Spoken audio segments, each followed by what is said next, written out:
저는 엄마가 뿔났다 해서 이순재 선생님이 그 어떤 이쁘장한 할머니랑 데이트 요즘 하죠? 그런데 둘째 아들이라는 의사라는 아들놈이 나타나갖고 아버지의 그거를 아주 못을 받고 나갑니다. 그놈 이 세상에 나쁜 놈 중에 제일 나쁜 놈 중에 하나예요. 왜? 아버지는 감정이 필요 없다 이거야. 근데 나이를 먹을수록 감정이 더 애틋합니다. 나 강의 끝나고 나 끌어안는 할머니들 많아요. 막 끌어안고 젊은 30대 40대 아줌마들은 강의 듣고도 나 안 끌어안죠. 근데 60대 70대는 할머니 끌어안는단 말이에요. 누구 감정이 애틋한 거예요? 할머니 감정이 더 애틋한 거예요. 아니 나이를 먹어갖고 사랑하는 사람 만나갖고 기대고, 아까 어제 계속 제가 말씀드렸잖아요. 나이를 먹으면 유대관계가 아주 중요한 거예요. 남편이 없다, 친구가 없다, 너무너무 외로운 거야. 그런데 그 와중에 그 이쁘장한 할머니랑 데이트를 하는데 그거를 반대하는 자식은 그 자식이에요. 그래서 여러분들 우리가 인생을 즐길 줄 알아야 돼요. 신부님, 내가 이번에 기적을 체험했다는 거야. 그럼 무슨 기적을 체험했냐니까, 내가 여기 이 평창의 생태마을에 오기 전까지는 감사라는 걸 몰랐대요. 근데 가만히 생각해 보니까 이 좋은 남편의 좋은 가정에 얼마나, 지금까지 살아 50이 넘었으니까 지금 살아온 것이 얼마나 감사한지 몰랐대. 그렇게 감사를 하고 웃기 시작하니까 몸이 덜 아프더래요. 그래갖고 병원에 갔는데 첫날 항암을 했는데, 항암을 하면 그렇게 토했대. 너무 아파갖고. 근데 첫날 항암을 했는데 안 토하더래요. 아프지도 않더래요. 그래서 참 신기했대요. 그리고 의사 선생님들 보고 맨날 나 죽으면 어떻게 하냐고 울었는데 의사 선생님들 보고 빵긋빵긋 웃었대, 본인이. 그러니까 그냥 의사 선생님들 이상하다고, 저 맨날 울던 저 자매가 저렇게 웃느냐고. 이틀째 항암을 했는데 그때도 안 토하더래. 안 아프더래. 6일 동안 항암을 했는데 안 토하고 안 아프더래요. 그래갖고 항암하고 난 다음에 하루를 병원에서 쉬어야 되는데 바로 평창에 온 거야. 여기가 좋다고. 왜? 사람이요, 감사하고 기쁘다 보면요, 아픈 것도 없어지는 거예요. 짜증 부리고 신경질 부리면 병이 나한테 들어오거든요. 근데 내가 막 웃고 기쁘면요, 병이 나가게 돼 있어요. 그래갖고 이제 우리 자매가 여기 있다가, 내가 여기 여름에는 사람이 너무 많이 오니까 좀 가 있으라고. 근데 얼마 전에 그 형제가 전화했어요. 신부님, 저 순천에 사는 누구입니다. 요즘 어떻게 됐느냐 그랬더니, 우리 마누라가요, 얼마 전에 병원에 갔는데 암이 다 없어졌어요. 기적이지, 기적. 감사하냐 감사하지 않느냐에 따라서 건강도 결정되는 거야. 노인이 사는 게 재미없는 이유를 아시나요? 그 이유는 바로 죽는 날만 기다리기 때문이라고 합니다. 나이 먹었다고 그저 하루하루 시간 가기만 기다리는 것만큼 처절하고 슬픈 삶이 어디 있을까요? 그래서 황창현 신부님께서는 말씀하십니다. 노인이 될수록 현관문을 박차고 무조건 밖으로 나가라고 말이죠. 나가서 원 없이 돌아다니다가 90 넘어서 더 이상 다닐 곳이 없을 정도로 지치고 지친 다음에 꼴까닥 가는 것이 최고의 인생이라고 하십니다. 요즘에는 개가 부모보다 귀한 대접을 받는 세상입니다. 영상 후반에 있는 쪼그려 앉아 흐느껴오는 70대 할머니 사연과 노후에 혼자서도 행복하게 지내는 법도 함께 들으시면 좋겠습니다. 황창현 신부님의 행복특강, 지금 바로 시작하겠습니다. 영상이 마음에 드신다면 구독, 좋아요, 알림 설정 부탁드립니다. 참예수님, 자, 이제 노년에 대해서 첫 번째 시간에 우리가 의학이 발달해서 우리가 현대 기계 문명 덕분에 안 죽는다고 말씀을 드렸어요. 우리 할머니들은 100살 사시고 저 뒤에 계신 젊은 분들은 120살 산다고 말씀을 드렸어요. 그러니까 이제는 인생을 설계를 보통 60 내지 70까지 설계를 하시는데 이제 설계를 바꾸셔야 됩니다. 어떻게? 여기 계신 할머니들은 100살까지, 뒤에 계신 젊은 분들은 120살까지 살 거를 계획을 짜셔야 돼요. 그래야지 인생의 의미가 있는 겁니다. 두 번째 시간에는 제가 뭐라고 말씀을 드렸느냐 하면, 노년이 되면 외로움이 가장 큰 문제예요. 상실감을 많이 느끼기 때문에 외로움이 오고, 그 다음에 자식과의 관계가 불편하고, 오로지 누구밖에 없다? 남편밖에 없다. 남편 죽는 날 그날부터 뭐가 된다? 고아된다. 그러니까 정말로 노년에 가장 소중한 사람은 남편이요 아내다. 그런 말씀 드렸어요. 그래야지 외롭지 않게 돌아가실 수 있어요. 그러니까 남편과의 관계에서 가장 좋은 건 뭐야? 남편 전날 죽고 그 다음날 따라 죽는 게 제일 좋은 거예요. 그게 서로 가장 좋은 거예요. 세 번째는 노년에 재산 관리를 참 잘해야 된다. 재산 관리를 잘하라는 게 뭐야? 자식한테 주라는 게 아니고 뭐예요? 내가 가지고 다 쓰다가 죽을 때 통장에 얼마만 남기고 죽어라? 500만 원만 남겨 죽어라. 모자라는 건 뭘로 하면 된다? 부조금 들어온다. 그렇게 말씀드렸어요. 자, 요 세 가지만 이해를 해도 노년에 대한 이해를 잘하는 거예요. 그러면 이제 오늘 시간은 뭘 할 거냐? 이제 내가 이 남은 인생을 어떻게 살아야지 즐겁고 행복하냐? 행복한 방법에 대해서 지금부터 말씀을 드리겠습니다. 잘 들으시기 바랍니다. 저는 원래 좀 몸이 현찮았어요. 우리 할머니들 15년 전에 나 봤을 때 47kg라고 말씀드렸죠? 지금은 57kg예요. 원래 63kg까지 살이 쪘다가 제가 살을 빼갖고 지금 아주 좋습니다. 그런데 노년에 가장 두려운 게 뭐예요? 내가 쓰러질까봐, 내가 누워서 이 자리 이렇게 그냥 보존하고 그냥 누울까봐가 가장 두렵다는 거예요. 그런데 우리나라는 아직 그런 통계가 잘 안 나왔지만은 미국은 96%가 건강하게 산대요. 마지막 죽기 전 6개월, 1년 요 정도 고생을 하고 대부분이 96%가 건강하게 산다는 거예요. 그러니까 우리 할머니들이 제일 신경 써야 되는 게 이제 뭐야? 건강이야. 그러니까 첫 번째 운동해라. 우리 할머니들 수영장 다니세요. 수영장. 그 할머니들 그 안양에 그 시립 수영장 있죠? 예, 거기 가면 할머니들은 또 깎아줘요. 그래서 어떤 시립 수영장 27,000원 한 달에, 안양은 내가 보기에는 한 33,000원에서 한 3만 원? 그래, 맞아. 3만 원밖에 안 해. 수영장 한 달 내내 다니는 게 3만 원이면 생각해봐. 이게 많은 돈이에요, 적은 돈이에요?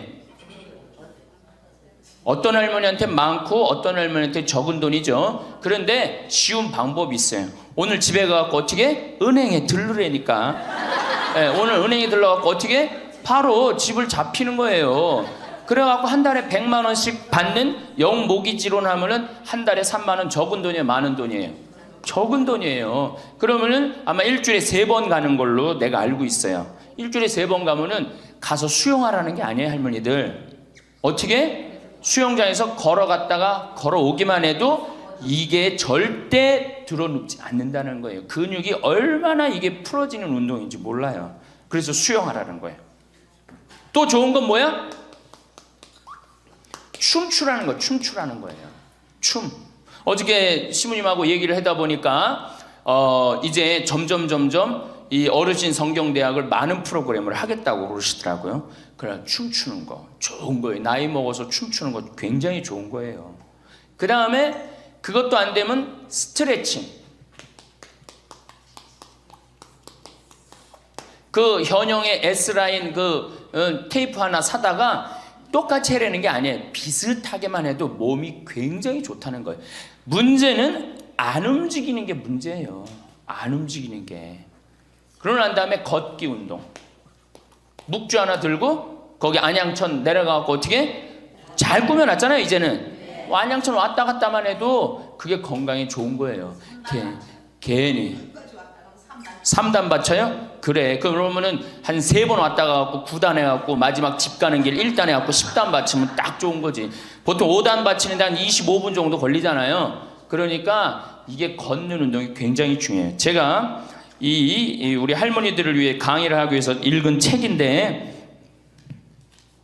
여기에 아주 재미난 글이 나와요. 잘 들어보세요. 91살인, 자 여기 91살 손 들어보세요. 없죠? 90살 넘은 분들? 91살인 에드워드의 예를 들어보자. 에드워드는 86살 때까지 평생 동안 하루도 운동을 한 적이 없다는 거예요.